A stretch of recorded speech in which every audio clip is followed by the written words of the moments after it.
District 51, which is in Alamogordo. In an ideal world, taxpayer institutions would be transparent, accountable, and would have open communication with elected officials, their state, and also the taxpayers. We are here today, however, because UNM has failed to operate in an open and transparent manner. They have violated the trust of the New Mexico people.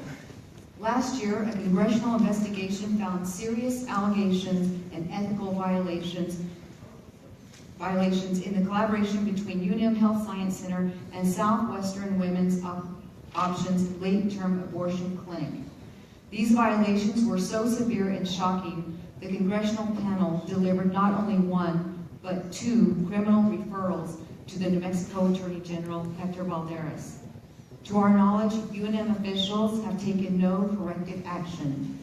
Throughout the last 2 years, New Mexico residents, legislators, and Congressman Steve Pearce have been requesting transparency, cooperation, and information from UNM regarding these issues.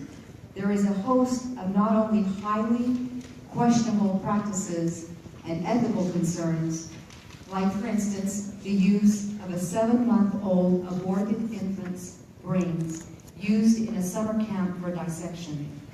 We are not going to tolerate this. These violate both federal and state statute, UNM's own policy, and federal regulation.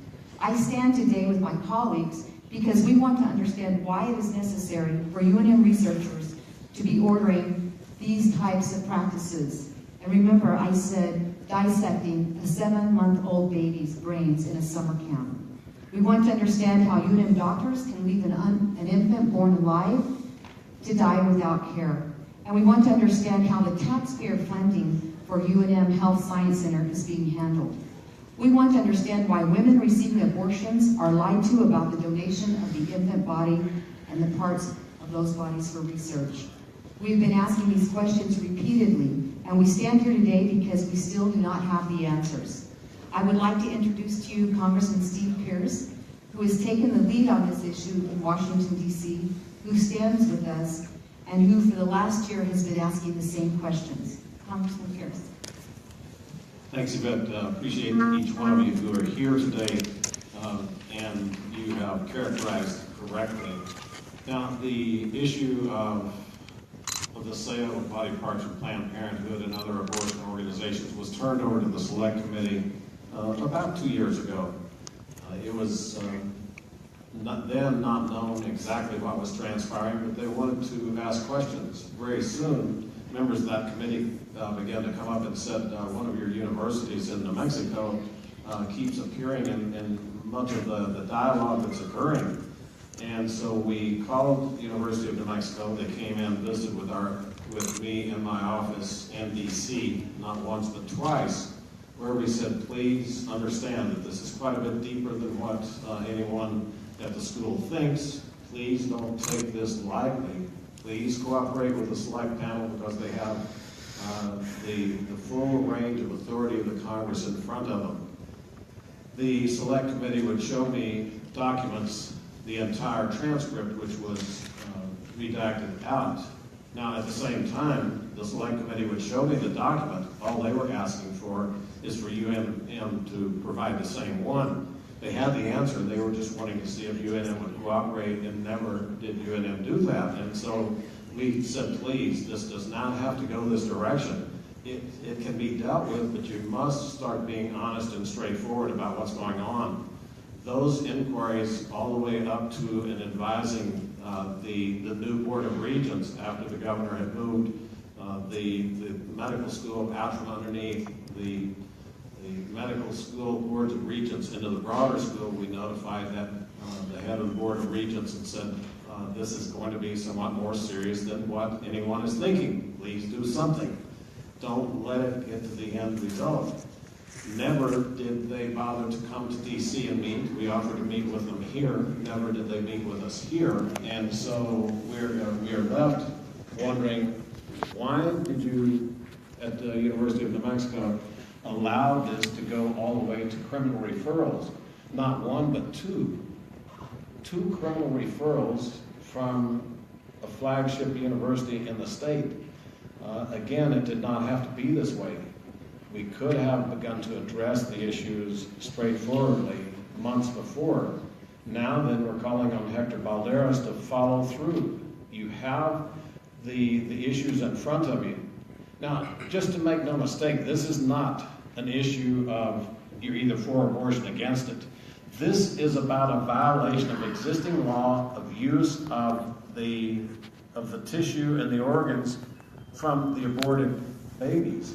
That's what it's about. It is against the law. It is clearly against the law, and that's the narrow seam in which we are trying to get the conversation going. It would have been easy to look the other way and act like we didn't know. I think that's what the university wanted us to do. But to tell you the truth in issues like this, how can you be silent?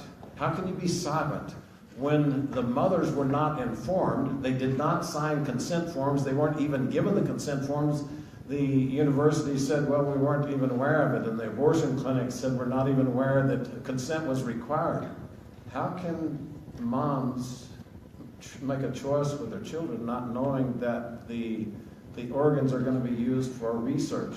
These are some of the questions that tear at the very human fabric, that tear at our heart, that make us question exactly what are the values that would not insist on advising young mothers to be of the outcome.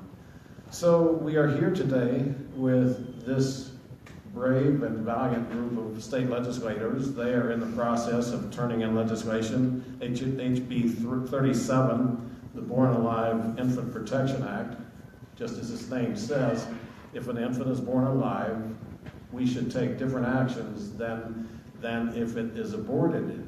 And yet, one doctor at UNM says, well, I don't really see the relevance of that question, whether or not they're born alive, what relevance that has to me. Again, you simply gasp as you hear these sorts of and read these sorts of testimonies. The second bill, which David Gallegos is going to drop tomorrow, will deal with the funding for UNM until they get transparent and open and honest about this. So I'm just here to say thanks to a courageous group of state representatives who are doing what we all should do. Any society is measured by how much it speaks for those with no power, those with no voice, those with no status. There is no group with lesser voice than the unborn, and so I'm here to support them in their efforts, and God bless you all, God bless them. Thank you. Thank you, Congressman, and with that, I'd like to introduce Representative Rob Montoya to say a few words. Thank you for coming today. As Congressman Pearce mentioned, an inquiry into various questions, starting with at UNM Health Science Center at UNM Hospital, began about 2 years ago.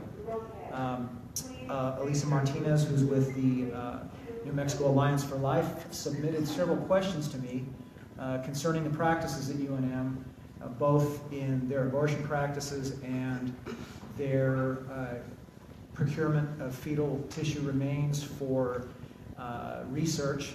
And since I was brand new 2 years ago, I took those questions and I just submitted them to all of the other members, the other Republican members in my caucus, as well as several senators. And from that, what I found was not quite the refusal to answer questions, but not necessarily answering the questions that were asked. In a couple of instances, it became clear that there was some specific misinformation that we were given. And because of that, the group behind me, as well as we had 30 folks, 30 legislators sign on to the initial inquiry. This last year, another 25 members submitted a similar list of questions and concerns to the Board of Regents. And what we found out from that inquiry is that from the very Board of Regents, they say they do not have control over the Health Sciences Center. UNM Health Science Center, quite frankly, has no oversight outside of themselves. Within that group, who were asked to go and testify to a select panel in the Select Panel on Infant Lives in Washington, D.C., some of the misrepresentations to us came out, which was, in fact, we asked for a list of what kind of body parts were being used, what were the gestational ages of these body parts, information that they told us that they did not keep these records because they were not required to keep these records, somehow did appear in Congress when they were subpoenaed. But since we have no subpoena power, they felt like as if they did not have to answer the state legislators who appropriate their funding. But out of that, and Representative Gallegos is carrying legislation to, if the only recourse we have is UNM's funding, then that is going to be what we are going to be trying to get a hold of. But out of that, there was a particular bit of testimony that was disturbing. The Federal Federal Born Alive Infant Protection Act declares any child that is born, even through the process of an abortion procedure, if they're born showing signs of life, the Born Alive Infant Protection Act declares them to be United States citizens having all rights as such. When questioned, the administrator of UNM Hospital was, actually it may not be the administrator, the OBGYN department, the head of that department said that she was unaware of what that had to do with their practice. And I'm going to read a little bit of the deposition that took place. So the question to the administrator: so does your curriculum call for training of doctors on what to do if a child was born alive? Answer: no. Question: no training at all. Answer: no. Question: there's no resuscitation training.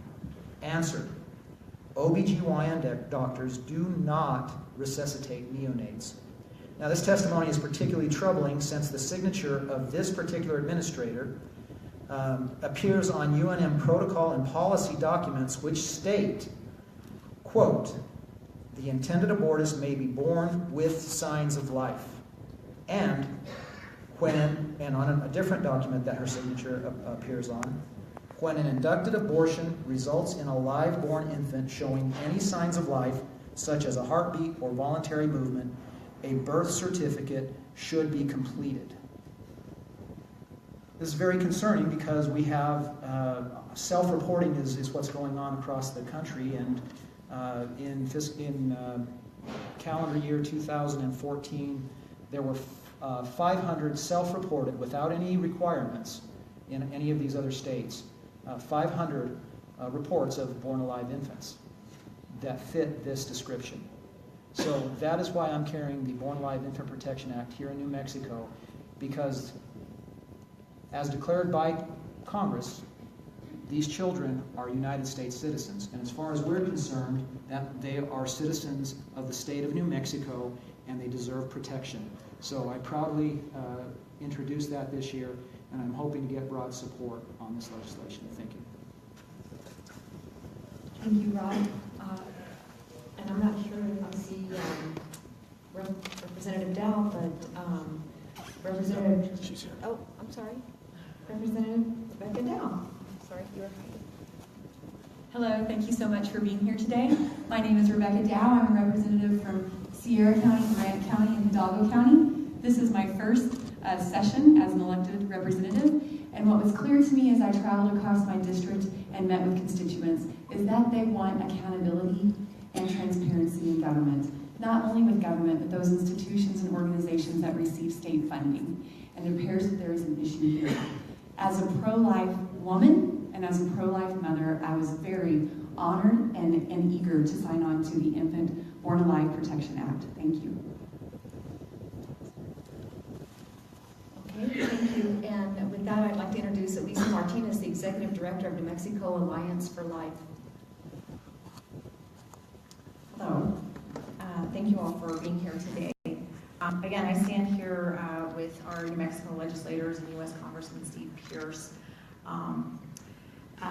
asking the same questions. And when we have our own public citizens, myself, our New Mexico legislators, a U.S. congressman, and a body of Congress that cannot get answers from a public institution, we know that there is a problem.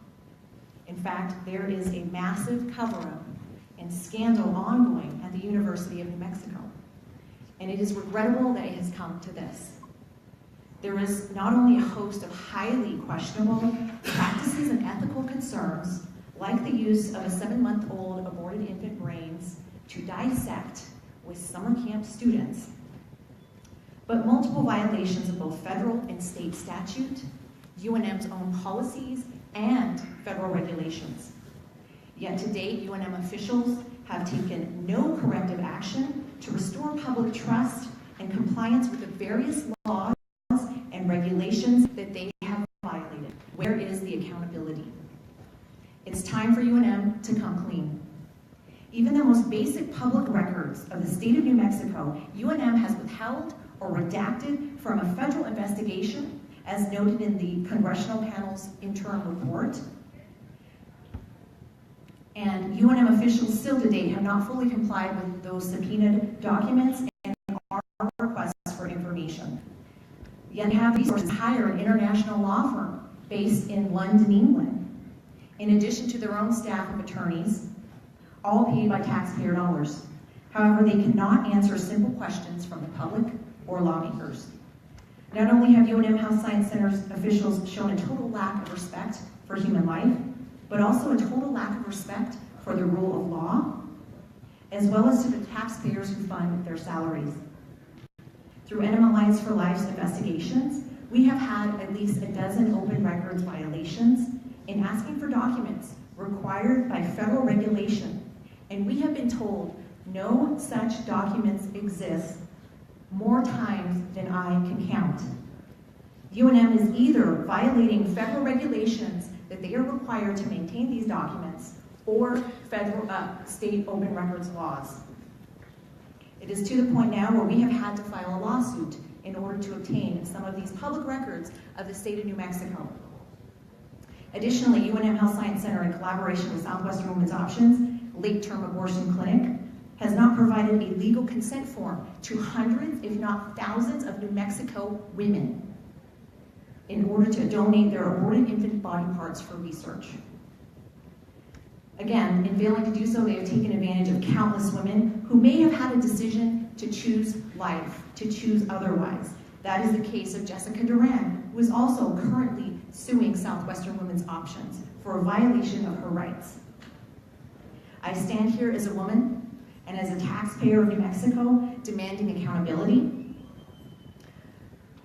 and that these practices that take advantage of women to end. The majority of New Mexicans do not want our tax dollars used to exploit women and to take human life. Again, it is for these reasons I stand today with Congressman Pearce and our New Mexico legislators in support of legislation to bring about accountability at UNM Health Science Center. In addition, accountability with abortion providers here in our state, which is why I support HB 37. Thank you so much for your time. Thank you, Lisa. And then finally, I'd like to introduce Representative Dennis Roche. Thanks, Yvette. I was privileged to participate in a meeting at UNM Health Science Center with a number of my colleagues about 18 months ago. We actually met in person with Dr. Paul Roth, the chancellor there at UNM Health Science Center, and we asked him specifically, what about these stories we're hearing? What about the body parts being transferred from the clinic to the university for research purposes? And he said, we're not required to keep any of those records. We don't have anything to give you. Well, imagine our surprise that, just about 18 months later, we actually get a copy of all of the logbooks that the university kept, of all of the pieces of tissue that they received. And I just want to highlight a couple of these pieces that are especially alarming to us. And we've talked about some of them, but on page 34 of this logbook, the notes appear to celebrate that they received an entire pancreas, and I quote, an entire pancreas, and a smiley face next to the notation. Somebody was very excited to be able to receive this organ, although it was illegally transferred without the consent of the parent. Page 46, the notes record, there was a broken stomach received and no pancreas, and a frown face next to that note, because someone was disappointed not to have received something that they wanted for research. On page 41, intact brains from 20-week-old twins. And on page 24, we've heard repeatedly from folks here that have testified already, an employee of the university requested whole fixed brains to dissect with summer camp students. I'll tell you, I'm a public educator in New Mexico. I'm an administrator in a K-12 education system in our state. If I did that as an educator, I would lose my license. It's as an educator, that offends me. And as a father, it sickens me. National Review, a national publication, wrote an article about these egregious violations, and they actually indicated in their article that UNM, this is our observation, UNM arranged to have children dissect the brains of younger children. That ought to fly in the face of everyone's sense of morality. And it's a clear violation of law. So Dr. Roth and his staff, while stiff-arming us for records requests that we needed to exercise proper oversight, at the same time, as a member of the Appropriations Committee at the time, I was receiving requests from UNM for increased funding in a lot of their areas. They certainly didn't mind talking to legislators about their needs for dollars, but they certainly wouldn't give us any answers when we had questions about their less ethical practices. So I stand with this group of legislators to say, enough is enough. Thank you, Representative Raj. And I just want the group to know that there are many other legislators that stand with us, but most of them are in committees right now. And as you can tell, these are compelling stories. We are asking for accountability and transparency.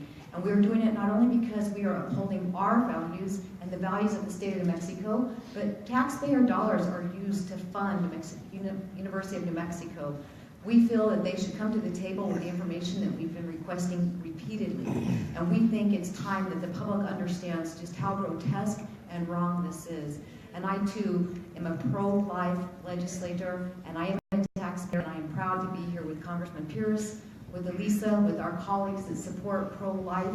But more importantly, we need to be honest with ourselves and understand that this is a huge problem, and we have got to address it. No more hiding behind closed doors, no more not having the documentation or the availability to meet with us or answer us.